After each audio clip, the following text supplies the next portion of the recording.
വൈകുന്നേരത്തെ ചായക്ക് നമുക്ക് നല്ല ചൂട് പഴംപൊരി അല്ലെങ്കിൽ ഏത്തയ്ക്കാപ്പം അല്ലെങ്കിൽ വാഴയ്ക്കാപ്പം എന്നും പറയാം. അത് നമുക്ക് ഉണ്ടാക്കിയാലോ? 2-3 ദിവസമായി വാങ്ങി വെച്ചിരിക്കുന്ന പഴം അങ്ങനെ പഴുത്ത് പഴുത്ത് നല്ല സെറ്റായിട്ടുണ്ട്, നല്ല മധുരമായിട്ടുണ്ട് കേട്ടോ. നാളെയും കൂടി കഴിഞ്ഞാൽ അത് ചീത്തയായി പോവും. അതുകൊണ്ട് ഇന്ന് തന്നെ നമുക്ക് അത് വെച്ചിട്ട് പഴംപൊരി ഉണ്ടാക്കണം. അപ്പോൾ വൈകുന്നേരം ഒരു 6 മണി കഴിഞ്ഞിട്ടുണ്ട് കേട്ടോ. നല്ല മഴയൊക്കെ പെയ്തൊരു വൈകുന്നേരമാണ്. തവളയൊക്കെ കരയുന്നുണ്ട് മഴ പെയ്യാൻ വേണ്ടിയിട്ട്. ഇരുണ്ട് മൂടി കിടക്കുവാണ്. അതിൻ്റെ കൂടെ ഇഞ്ചിയും പിന്നെ നമ്മുടെ ഏലക്കയും ചതച്ചിട്ട ഒരു ചായ, ചൂട് ചായ, അതിൻ്റെ കൂടെ നമ്മുടെ പഴംപൊരിയും. അപ്പോൾ അതാണ് ഇന്ന് വൈകുന്നേരത്തെ നമ്മുടെ സ്പെഷ്യൽ.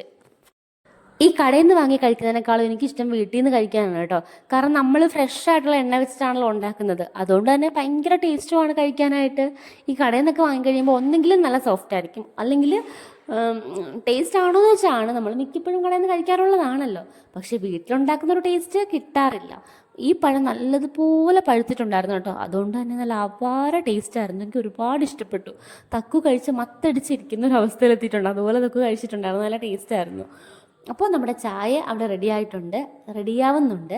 അതിലേക്ക് കുറച്ച് ഇഞ്ചി ചതച്ചതും കുറച്ച് ഏലക്ക ചതച്ചതും കൂടി ഇട്ടിട്ടുണ്ട്. നമ്മുടെ പഴംപൊരിയും ചായ റെഡി ആയിട്ടുണ്ട്. അപ്പോൾ ഞാൻ പോയി ഊതി ചായ കുടിക്കട്ടെ. എൻ്റെ വീഡിയോ ഇഷ്ടപ്പെടുകയാണെങ്കിൽ ചാനൽ സബ്സ്ക്രൈബ് ചെയ്യാൻ മറക്കല്ലേ. ടാറ്റാ.